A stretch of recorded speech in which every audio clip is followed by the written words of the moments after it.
Now, I want to be honest with y'all, chat. I want to tell y'all. Shout out to my man 1090 Jake, but I blame 3 individuals, chat. And I'm not saying it's a bad thing. I don't want him to be like, yo, I could no. I'm saying it facetiously. It's 3 individuals why every rapper is now saying the street is dead or streets. It's 1090 Jake, Trap Lil Ross, Whack 100. The one. Okay, good. Before we get to the street conversation, and I'm gonna try not to drag it a lot. I just want to make sure we do get to a bunch of other topics and shit like that. We're gonna go to another 1090 Jake topic. Who, man, what's up? This is gonna preempt this conversation about the streets because I think this video is gonna. I wouldn't play it after I do the street conversation because I think this video doesn't matter. The idea of what 1090 Jake does sometimes, not all the time anymore, he's diversified, but even what Whack 100 does, right? Like, yo, we got to work on him. Yo, he's a snitch. Yo, I just don't think that these things exist anymore. People, like, the rappers themselves are telling you, yo, this shit's over. Like, you have the rappers who the only music they make that's relevant is street music. They're saying the streets. That's a really interesting dynamic. And we're going to explore the dichotomy of that shortly after we're going to play this real quick. Anyway, I'll give you the short before this plays. Apparently, Florida rapper GlokkNine, who I remember him like getting caught up in a RICO, they're saying that paperwork has came out that he cooperated on 4 murders while he was locked in federal prison. Like, you ever wonder how some of these guys get out?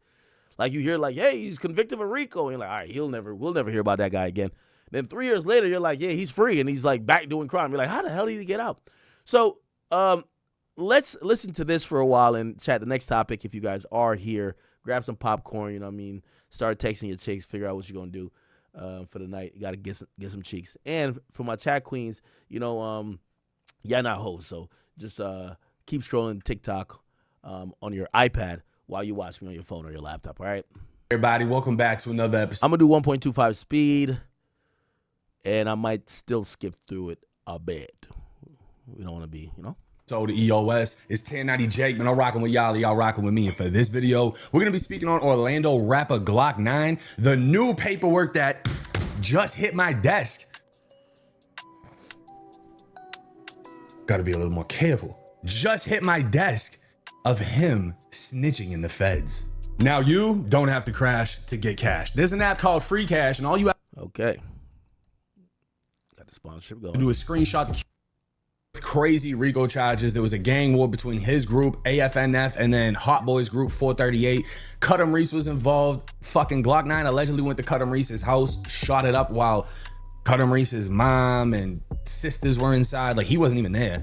But the craziest thing about it all is GlokkNine is supposed to be cousins with Cuddum Reese, so he shot his own aunt's house up. Like, the story is just extensive. But 2 years ago, Ola Runt, as y'all can see right here, accused GlokkNine of snitching while they were in the same federal prison. And it was said GlokkNine actually got stabbed behind the situation. Multiple shootings, multiple attempted murders, and I'm not the only person that's covered this situation. We got some big channels, Hip Hop Daily, Trap Geek.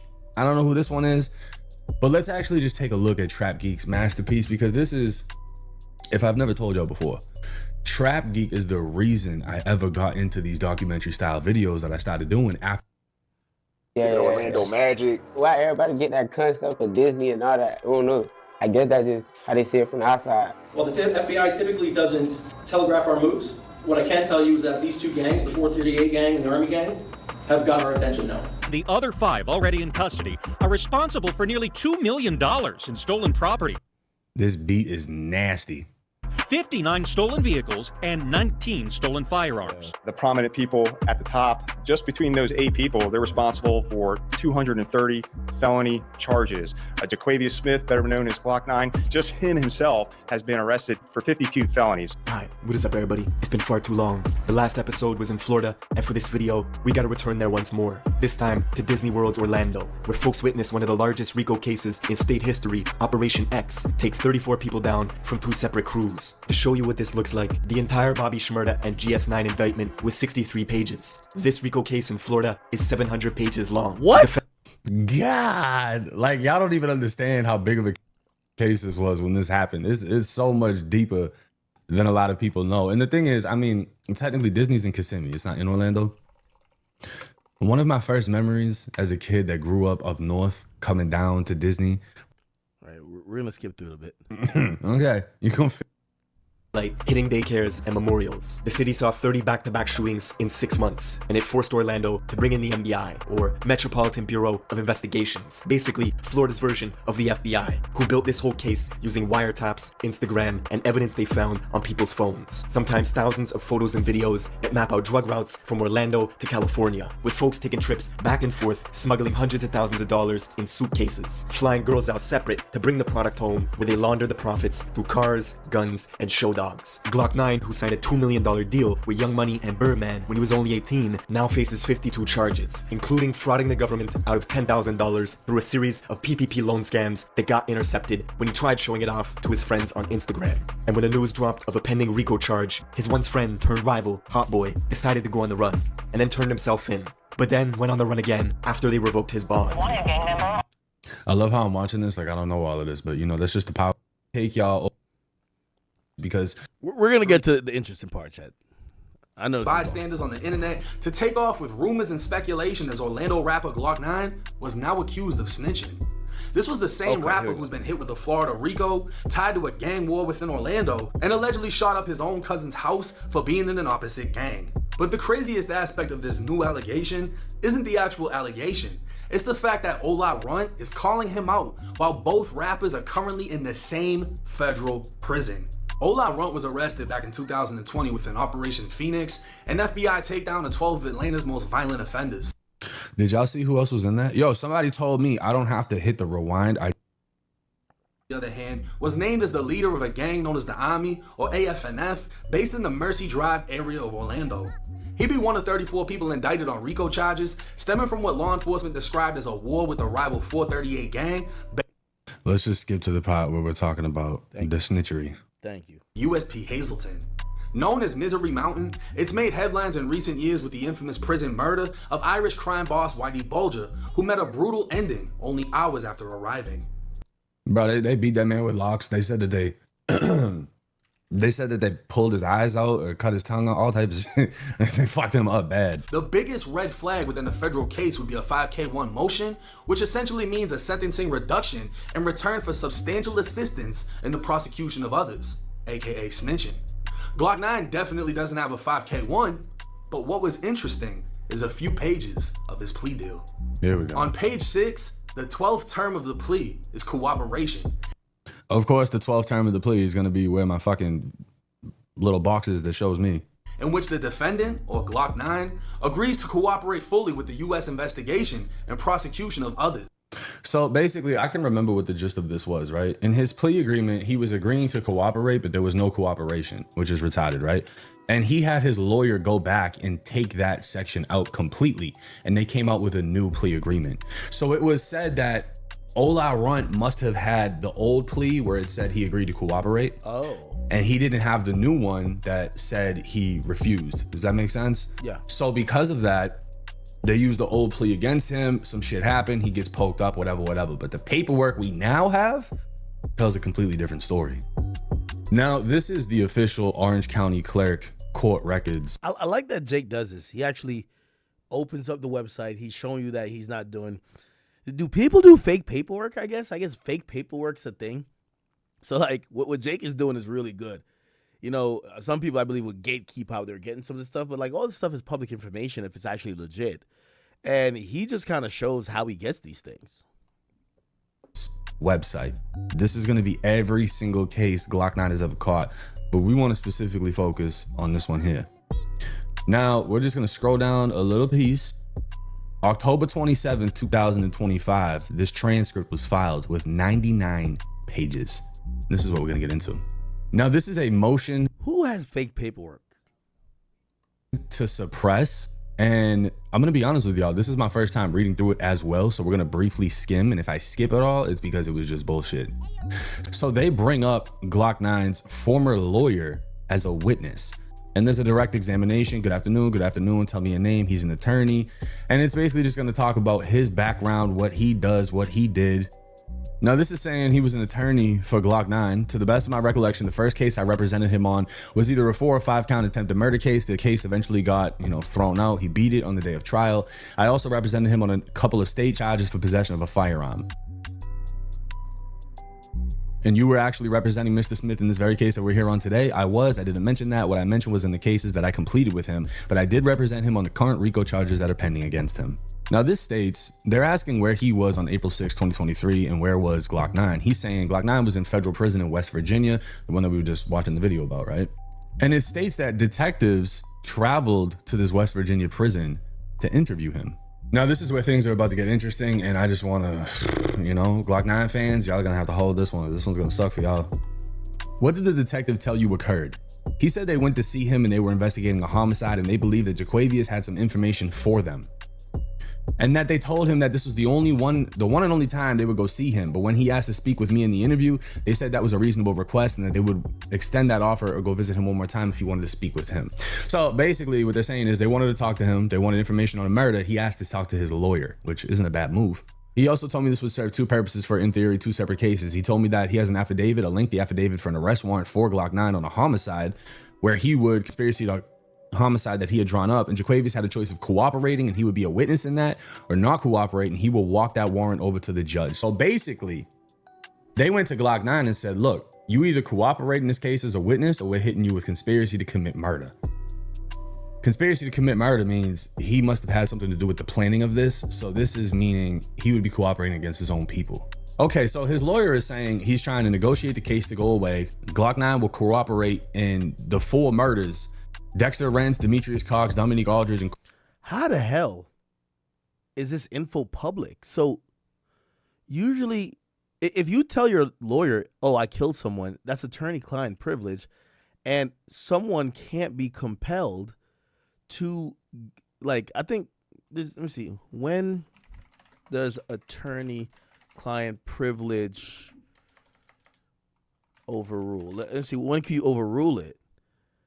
It's powerful, but not absolute. It's overruled by exceptions like crime fraud exception, seeking advice for future crimes. What? Waiver through voluntary disclosure, or when the lawyer acts in a non-legal capacity. But that's a legal capacity. He told them, I'll talk to you, but I want my lawyer here. The lawyer goes there. But then the lawyer is in some deposition or some like interrogation, and the lawyer is telling exactly what his client said. Oh, no, never mind.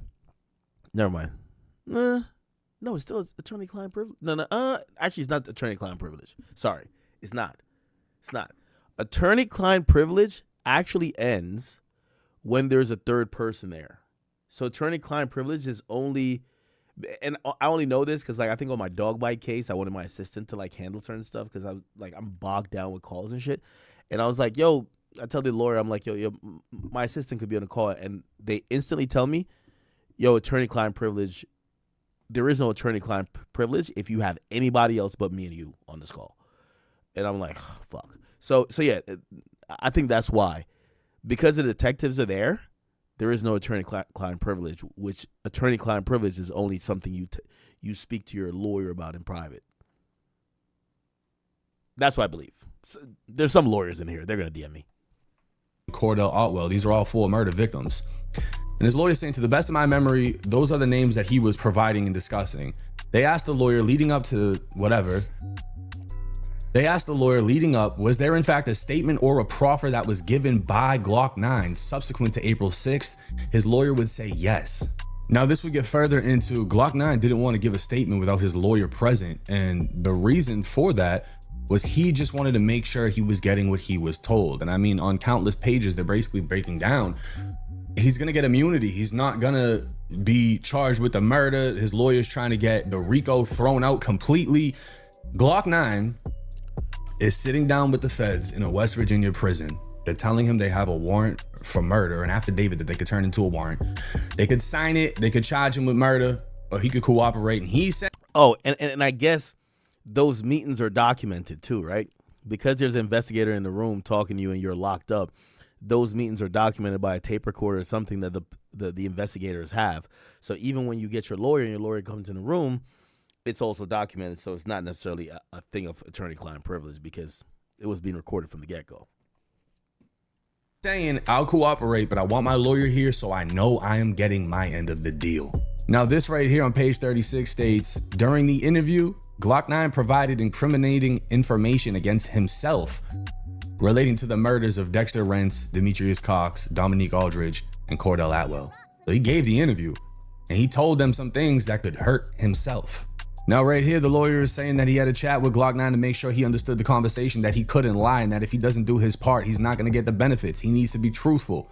Everybody flew up there for it. You know, they got to fly investigators from Florida to fucking West Virginia. He's telling GlokkNine if he isn't truthful, this is going to be a waste of time. They made sure he understood. He acknowledged that he understood. They went in. We also, again, discussed what he was getting in terms of benefits in the case. And it states right here on page 38, tell the court what those conversations were, or after the interview, or after the proffer of Mr. Smith on May 18th, 2023. What conversations did you have with the police officers? And GlokkNine's own lawyer would say, when we walked out, everybody was surprised at how well the interview went. Now, I don't think we're going to get all the details from these transcripts, and it's hard for me to understand what exactly the motion to suppress is for. Like, are they mad that he didn't get certain benefits or whatever the situation is?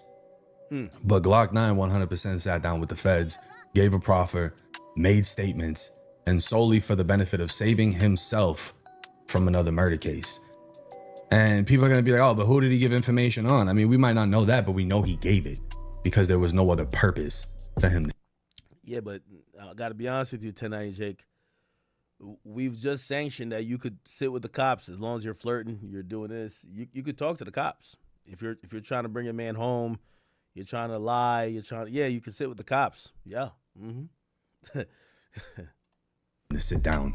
Meaning Jaquavius provided the information that they wanted. They were absolutely shocked that they did, and they were very happy that they did. There was a comment by me to make sure that no, but yeah, it was a recurring basic interjection of our conversations throughout. Not only as we were walking out of the prison, but through the ride to the airport, that they were surprised that Jaquavius, aka GlokkNine, was forthright with them and answered their questions.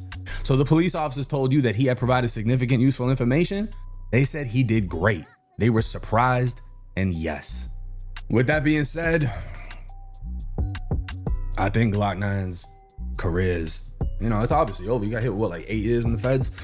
You know what I mean? No, it ain't. But while being in there, deciding to work with the feds, that's crazy. And it makes more sense as to why he got poked up, if that's actually how that played out. The mafia, if you listen to all the guys that do interviews, the former mob guys, they say you can't even sit down and hear what the offer is. Never mind actually go through with the interrogation. And there's no rebounding off of this. If the police want to investigate 4 murders and they sit you down and say, if you don't help us, we're going to charge you with murder. And then when they leave, they say, damn, he told us everything. I was surprised at how much fucking snitching he did. Like, you got the police high-fiving. They didn't even expect you to do what you did. That's terrible. That's not a good look for Orlando. But hey, let me know y'all's thoughts and comments in the comment section. It's 1090 Jake. I'm rocking with y'all, and y'all rocking with me. Till next time. Now, I want to be honest with y'all, chat. I want to tell y'all. Shout out to my man 1090 Jake. But I blame 3 individuals, chat. And I'm not saying it's a bad thing. I don't want him to be like, yo, I could. No. I'm saying it facetiously. It's 3 individuals why every rapper is now saying the street is dead. Or fuck the streets. It's 1090 Jake, Traplo Ross, Whack 100. After they done exposed everybody as talking too much, snitching, he told back then, rappers are backed into a corner that the only way to kind of come out of this is to say fuck the streets. I got to be honest, bro. Got to be honest. These motherfuckers, you realize everybody was cool when nobody was being held accountable. Or the people held accountable was, oh, we don't fuck with that nigga anyway, so let us hold him accountable. Not like fans being able to hear these stories and be like, well, what about him? And what about him? And I know y'all cool with him, but what about him? That's what fucked it up. Y'all do realize that, right? Now, let me get into this, chat. Let me get into this. And I do want to be honest with you, Chad. Today when I seen this tweet,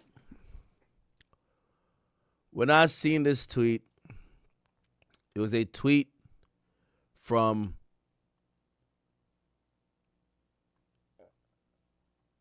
King Spider. And what King Spider said was, fuck the street, Savage. Today was the day I realized, chat. You know how they said Jesus died on the cross for our sins? The streets died for Thug, I think. I've got to be honest with y'all. The streets died for Thug. I feel like everybody is in a place where